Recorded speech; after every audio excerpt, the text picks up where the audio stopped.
اللہ من الشیطان الرجیم بسم اللہ الرحمن الرحیم۔ جماعت ششم مضمون اسلامیات ہے اور سبق کا نام ہے حضرت عثمان غنی رضی اللہ تعالی عنہ۔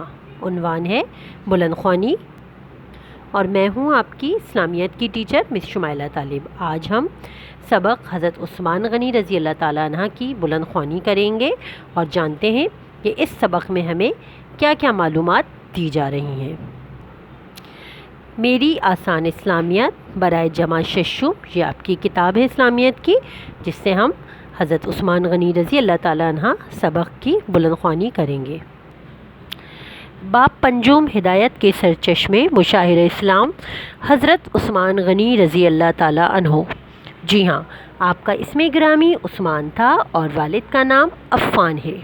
آپ کا لقب اور کنیت ذوالنورین ہے، کیونکہ آپ کے نکاح میں حضور اکرم صلی اللہ علیہ وآلہ وسلم کی دو صاحبزادیاں حضرت رقیہ اور حضرت ام کلثوم یک کے بعد دیگرے آئیں۔ یہی وجہ ہے کہ آپ کو ذوالنورین کا کنیت یا لقب دیا گیا۔ لقب آپ کا غنی تھا اور کنیت آپ کو ذوالنورین سے نوازا گیا۔ آپ رضی اللہ تعالیٰ عنہ کا تعلق قریش کے مشہور خاندان بنو امیہ سے تھا اور آپ کا سلسلہ نسب 5ویں پشت میں حضور اکرم صلی اللہ علیہ وآلہ وسلم سے جا ملتا ہے۔ آپ عام الفیل ہاتھی والے سال کے 6 سال بعد پیدا ہوئے۔ آپ مکہ کے ان چند لوگوں میں سے ہیں جو لکھنا پڑھنا جانتے تھے، یعنی کہ اس زمانے میں بہت کم ایسا ہوتا تھا کہ لوگ لکھنا پڑھنا جانتے ہوں، لیکن حضرت عثمان غنی رضی اللہ تعالیٰ عنہ کا تعلق ان چند لوگوں میں سے تھا جو لکھنا پڑھنا جانتے تھے، اور آپ کی پیدائش عام الفیل یعنی کہ ہاتھی والا سال جس کہا جاتا ہے اس کے 6 سال بعد آپ پیدا ہوئے۔ اسلام قبول کرنے سے پہلے آپ کے حضرت ابوبکر صدیق رضی اللہ تعالیٰ عنہ سے گہرے مراسم تھے۔ جب حضرت ابوبکر صدیق رضی اللہ تعالیٰ عنہ نے اسلام قبول کیا تو انہوں نے آپ کو بھی اسلام کی دعوت دی۔ آپ ان کی دعوت سے مسلمان ہوئے اور آپ نے بنو امیہ میں سب سے پہلے اسلام قبول کیا، یعنی کہ بنو امیہ جو قبیلہ تھا اس قبیلے سے آپ نے سب سے پہلے اسلام قبول کیا۔ اسلام قبول کرنے کی وجہ آپ کو اپنے خاندان کی طرف سے سخت مشکلات کا سامنا کرنا پڑا، یعنی کہ جب آپ نے حضرت ابوبکر صدیق رضی اللہ تعالیٰ عنہ کے کہنے پہ اسلام قبول کیا تو آپ کو اپنے خاندان کی طرف سے بہت زیادہ مخالفت کا سامنا کرنا پڑا اور بہت زیادہ اذیتیں بھی آپ نے سہیں۔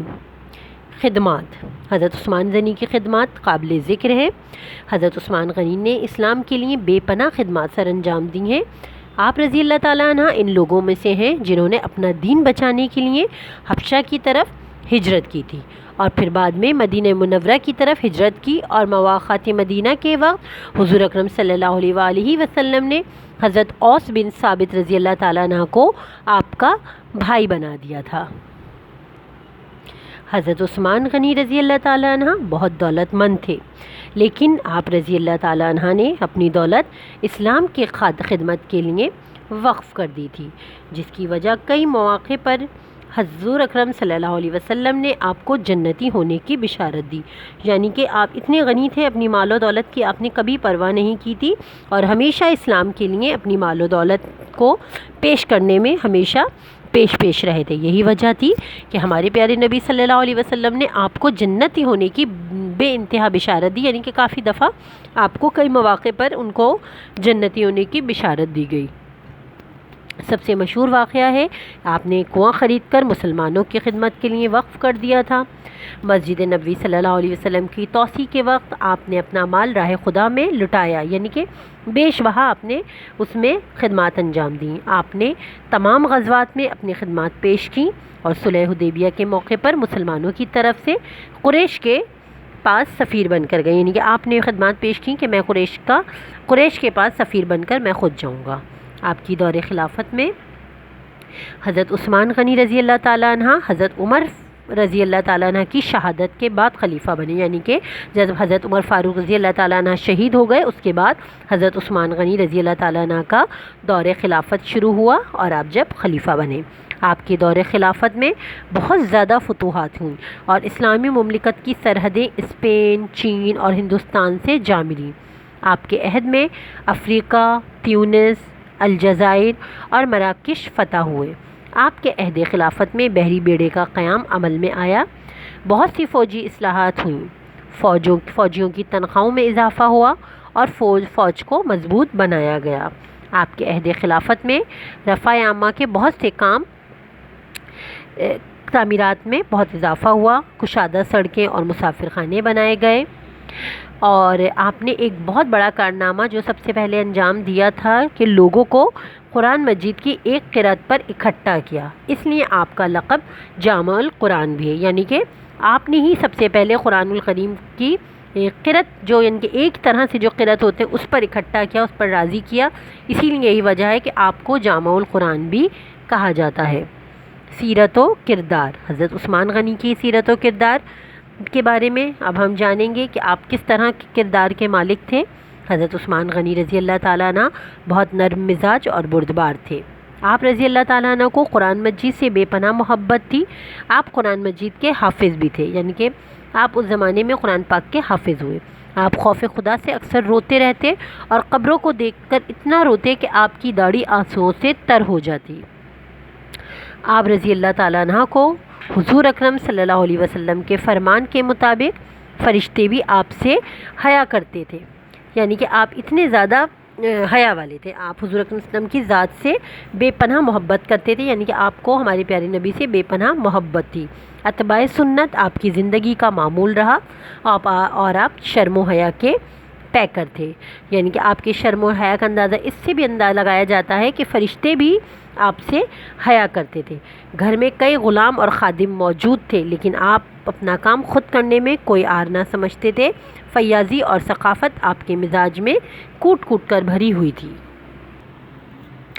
آپ کے مزاج میں فیاضی کوٹ کوٹ کر بھری ہوئی تھی، بہت زیادہ غلام آزاد کرتے تھے اور اکثر روزہ رکھتے تھے، رشتہ داروں کے ساتھ بہت اچھا سلوک کرتے تھے، اور آپ کا دور خلافت تقریباً 12 سال پر محیط رہا، یعنی کہ 12 سال آپ نے خلافت کی اور آپ نے بیت المال سے کبھی تنخواہ نہیں لی تھی، یعنی کہ آپ نے کبھی اپنے لیے تنخواہ مقرر بیت المال سے نہیں کری۔ شہادت کا واقعہ پڑھتے ہیں۔ ہمارے پیارے نبی صلی اللہ علیہ وسلم کے بعد حضرت عثمان غنی رضی اللہ تعالیٰ عنہ کی شہادت ایک باغی گروہ نے آپ کے خلاف بغاوت کر دی۔ آپ نے ان کے خلاف جنگ کرنے کے بجائے ان کو نرمی سے سمجھانا چاہا، لیکن آپ کی صلح جو طبیعت اور نرم مزاجی کا فائدہ اٹھاتے ہوئے باغیوں نے آپ کے مکان کا محاصرہ کر لیا۔ آپ خلیفہ تھے، لیکن آپ نے ملکی وسائل کو اپنی ذات پر خرچ نہیں کیا۔ باغیوں نے آپ کے گھر میں گھس کر آپ کو بڑی بے دردی سے شہید کیا۔ یہ واقعہ جمعے کے دن 18 ذی الحج 35 ہجری کو پیش آیا۔ شہادت کے وقت آپ کی عمر 82 سال تھی، یعنی کہ یہ پورا واقعہ ہے جو حضرت عثمان غنی رضی اللہ تعالیٰ عنہ کا شہادت کا پیش آیا۔ آپ کی نرم طبیعت کی وجہ سے آپ نرم رو تھے، کبھی کسی پر غصہ نہیں کرتے تھے، بیجا اپنا حکم نہیں چلاتے تھے، تو یہی وجہ تھی کہ اگر ایک جو گروہ تھا جو آپ کے خلاف ہو گیا تھا، آپ نے ان کو بہت نرمی اور آرام سے سمجھانے کی کوشش کری، لیکن باغیوں نے آپ کے مکان کا محاصرہ کر لیا، اور آپ خلیفہ تھے لیکن پھر بھی آپ نے ملکی وسائل کا استعمال نہیں کیا ہوا تھا، اور اپنے لیے جیسے آج کل ہوتا ہے کہ گارڈز رکھے جاتے ہیں، اپنے لیے خادم رکھے جاتے ہیں، یہ سب آپ کو پسند نہیں تھا، یہ سب آپ کی طبیعت کا حصہ نہیں تھا۔ تو اسی لیے باغیوں نے جو آپ کے خلاف ہو گئے تھے ان نے بہت گھر میں گھس کر آپ کو بڑی بے دردی سے شہید کیا، اور آپ کو جمعے کے دن تھا جب آپ کو شہید کیا گیا، اور آپ کی شہادت کے وقت آپ کی عمر 82 سال تھی۔ یہ وہ تمام واقعات تھے جو حضرت عثمان غنی رضی اللہ تعالیٰ عنہ کے ہیں، جو میں نے آپ کو پڑھ کر سنائے، اور امید کرتی ہوں کہ آپ کو بہت اچھے سے سمجھ آ گئے ہوں گے۔ حضرت عثمان غنی رضی اللہ تعالیٰ عنہ کے بارے میں ہم جتنا پڑھتے رہ جاتے ہیں اتنی ہی ہماری معلومات میں اضافہ ہوتا ہے۔ یہ تمام وہ صحابہ اکرام ہیں جن کے بارے میں پڑھتے ہوئے ہمیں بہت اچھا لگتا ہے۔ حضرت عمر فاروق رضی اللہ تعالیٰ عنہ، حضرت ابو بکر صدیق رضی اللہ تعالیٰ عنہ، حضرت عثمان غنی رضی اللہ تعالیٰ عنہ، یہ تمام صحابہ اکرام ہیں جن سے ہمارے پیارے نبی صلی اللہ علیہ وسلم بے حد محبت فرماتے تھے۔ ایک جگہ ارشاد ہے ہمارے پیارے نبی صلی اللہ علیہ وآلہ وسلم کا کہ کسی نے پوچھا کیا جنت میں بجلی ہوگی؟ تو انہوں نے فرمایا کہ خدا کی قسم جب حضرت عثمان غنی رضی اللہ تعالیٰ عنہ جنت میں تشریف لائیں گے تو ان کی روشنی سے پوری جنت منور ہوگی، یعنی کہ روشن ہوگی۔ اس طرح اس قدر نور ان کے ذات پاک میں ہوگا کہ پوری جنت کو روشن کر دیا جائے گا۔ پیارے بچوں، اب امید کرتی ہوں کہ آپ نے حضرت عثمان غنی رضی اللہ تعالیٰ عنہ کا سبق بہت اچھے سے سمجھا ہوگا۔ اس کی بلند خوانی کیجیے آپ لوگ گھر پہ اور اس کو سمجھیے۔ اس میں جو بھی آپ کو مشکل لگے آپ مجھے بتائیے گا کہ آپ کو کیا مشکل لگ رہی ہے، اور اس کی ریڈنگ کیجیے آپ لوگ۔ پھر ہم اس کو نیکسٹ ویڈیو میں آپ کو انشاءاللہ اس کے سوال جواب کروائیں گے۔ اپنی ٹیچر کو اجازت دیجیے۔ اللہ حافظ۔